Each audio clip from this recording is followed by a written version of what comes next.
G'day everybody, Wade Northhouse here for Billboard Battalion. Today we are in in basically central west Victoria, in Warracknabeal here. Today's the 27th of May 2025. So we were across here last night attending a meeting of locals and groups who are opposed to the wind turbines and the renewable disaster that's being rolled out across Australia here, and having massive effects on agricultural land, on food production, farmers, and generally our community. So we're across here today in the bus. We're actually heading down to Warracknabeal. We'll be down in Warracknabeal meeting there tonight, down on the south coast. But we're here today with Ross Johns, and Ross was one of the organisers of the event that we're at last night. Ross has been heavily involved with VFF and with also, the push against this to protect and save Australian farmland here in Victoria and across the country. So we just thought we'd catch up with Ross. It's freezing cold here. We're at the Shell Roadhouse here at Warracknabeal, so we won't make this too long. But I'll just introduce Ross. And Ross is a part of a group here, and we'll get Ross to explain a bit about what that's about, because this is the coming together of farmers and community members to help save our country and the state of Victoria against what has become, in Billboard Battalion's words, the war on farmers. So we'll hand it over to Ross. All right, thank you very much. So I'm president of the Warracknabeal Environmental and Agricultural Protection Association, and we've started our work around about 6 months ago as a result of what's going on with some of these poorly planned renewable processes by government. Our core objective is to have community engagement and transparency from government. We keep getting pushback from that, and I think that it's important that everyone's able to talk about what government's put in place. We've written a draft document on how to deal with corporations, companies and government authorities, and it's really in draft form at the moment, and it's work in process. But this is to give farmers and people in the community an idea of what they're up against and how they deal with a poor government planning process that's belligerently going to push ahead regardless of any opposition or any thoughtful comments to the negative. So we've got around about 240 members, and we're growing at about 10% per month. And I think that's a very important thing, to continue to grow and expand the knowledge across as broad a community as possible. So the planning, I think, that's gone into putting these in place hasn't considered communities and the impact on communities in terms of sound or electromagnetic radiation, which apparently some of these facilities put out an enormous amount, and they're plonking these in areas where the government says, well, this is a democracy. The city tells the country what to do, and we're going to put them out where there is no people. But there are people here. There are farmers, there are community people, there are hobby farms, all affected negatively by these facilities. And I think their voice has to be heard. Absolutely, Ross. So last night your speaker was talking about frequencies and a lot to do with the sound pollution and so on, and how it appears that the government has stacked against the people. The requirements, the permit requirements, where these wind farms can just basically get away with it, whatever they want, in total breach of the environmental requirements that any other industry is required. So, just a little bit about that, because there's all sorts of different people who are coming up with a huge number of things that these wind farms, I'm not going to call them farms, there's wind factories, are in breach of, and the government just seems to give them carte blanche to just disregard. And that's from here in Victoria. Up in Queensland, they're just bulldozing rainforests, they're just flattening the whole thing. They are seen to be immune to the same laws that anybody else is. Well, the problem with government is government makes the laws.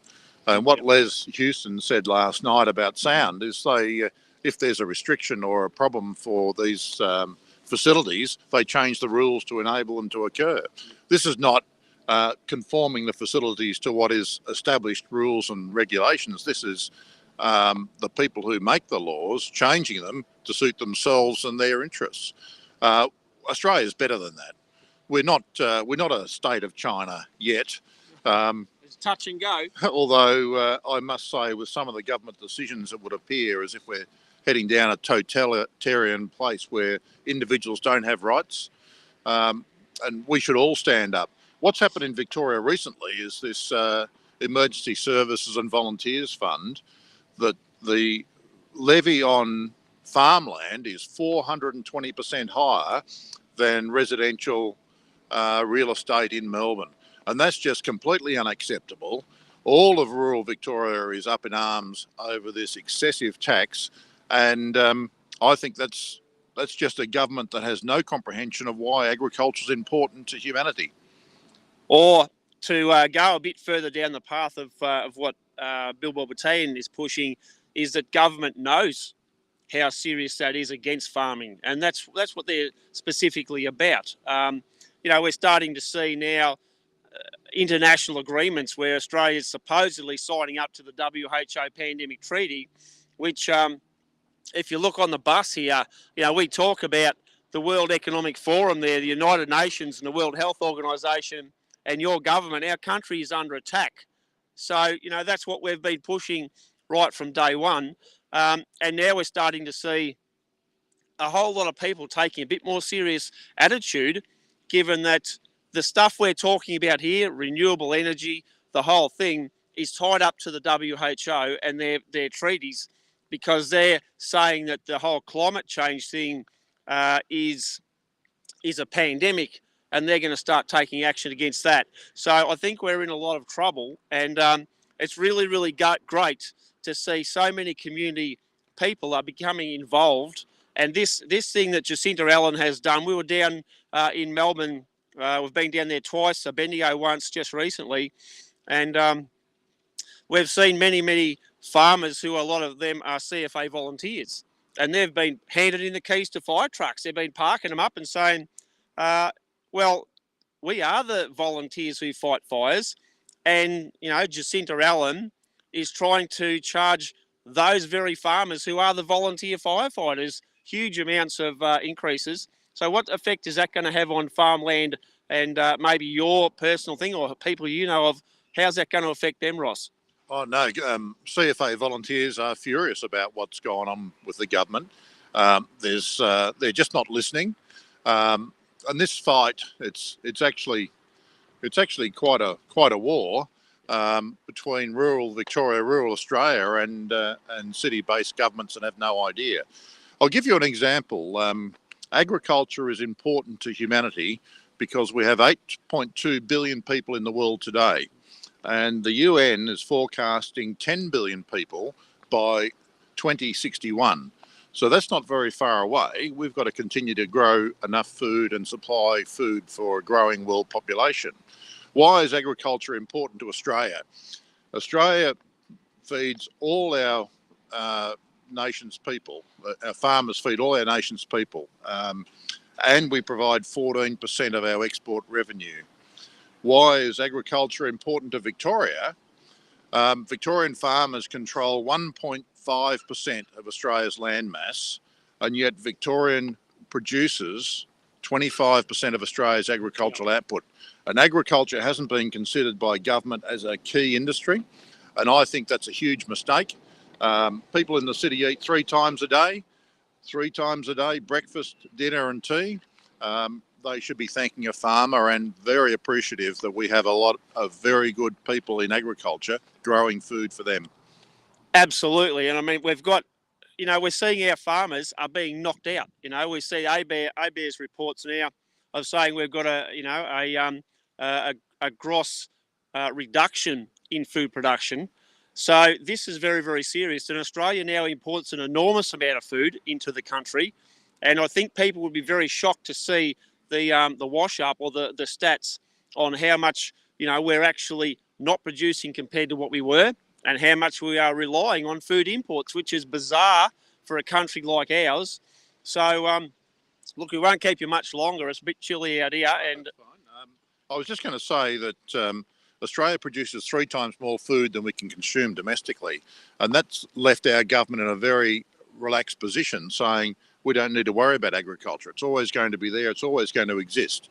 But the reality is that what good agriculture can do has been negatively impacted by these poor government policies. And we've got to stop it. We can win the day if we stick together and if we're united. If we're divided, the government will win the day. And that will mean that farmers will be continually attacked with capital gains tax on unrealised gains in potentially superannuation funds, in trusts. We've got this renewable bill, which is a rushed, poorly planned renewable bill. It's also going to negatively affect agriculture. And we've got these taxes like the emergency services levy, which is just a blatant land tax. It's a tax on people's assets, and they're going to take money from people that can least afford it in a highly volatile agricultural environment. well, There's one other thing I'd like to say, which is farmers can handle droughts and flooding rains, because that's been Australia since original settlement, and probably was droughts and flooding rains well and truly prior to European settlement. So we can handle that volatility. We can handle volatility on commodity price. But what we absolutely detest is our own government working against the interest of agriculture and farmers. And I think there's going to be a stand. There's going to be more disruption, I think. And this government's got to come around to the thinking that agricultural production is an important industry for Australia, and we've got to stand up together, and we've got to work together, and together we can win. Divided, we will lose. And it's up to every farmer to decide where they are in that equation. And that's brilliantly said. And I mean, a perfect segue to, if we once again have a look at the side of the bus, we say, where do you stand? So, you know, I've been in the ag politics for 40 years pushing this stuff, and it's very, very hard to get farmers to stand together on anything, really. But I think that we're starting to see now where more and more farmers are actually taking notice of how serious this is, because, you know, the more things that government do, the more farmers are looking at it going, hang on, we're not going to be viable. You know, they're knocking out Australia's food production here. I particularly am concerned for the younger generation, the 25 and 30-year-olds, with a partner, a young family, going onto a farm, Yep. with a government that's considering them as being irrelevant and people to tax. Those people are going to be bearing the whole brunt of poor policy by government. And we need to get back to thinking that we want Australia to be a good, well-developed country where we can provide our own food for our own people, and create a vision for Australia, what we want to be. We don't want to just be an industrial wasteland in the bush with no environment, every wedge-tailed eagle dead around the base of these wind turbines, endangered species, red-tailed black cockatoos being killed by these turbines. There's been no consideration about the broader interests of Australia in doing this renewable thing. And if I think about the renewables a little further, if it's all about carbon emissions, we're exporting 1 million tonnes of coal per day, plus gas, to China to keep their energy prices cheap. But yet we can't burn a little bit of it in Australia to keep energy prices cheap for Australians. You've got to be kidding me. Yeah. This is just the most ridiculous pile of bullshit I've ever heard. It's we can't stop exporting to China because we want the money. Well, this is not about money, so, as the government says. This is about reducing carbon emissions. Our exports of fossil fuels are 5 times our domestic production of carbon emissions.